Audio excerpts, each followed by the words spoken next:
My name is Darren Gertis, and if you can give me 2 minutes, I can help you become a better instructor.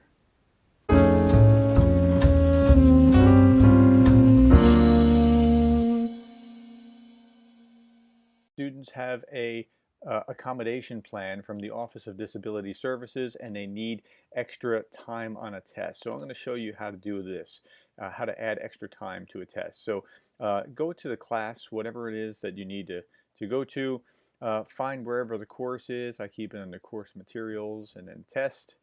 And then I'm going to go down and I'm going to change the test. In the upper right hand corner, you'll see a little drop down arrow. Go to test, edit the test options. And then when you scroll down, you will see test availability, and below that you will see test availability exceptions. And you're going to simply add user or group. But I'm going to click on add user group. Now I simply select the person's name. Now it's a little out of the screen intentionally so that person's name isn't there, but what the rest of what you'll see, the names will be over onto the left. Then you'll see a single attempt or how much time. So the rest of the class got 30 minutes. He'll be getting 45 minutes. And then force completion, yes, just like everyone else. And you click submit and it's done.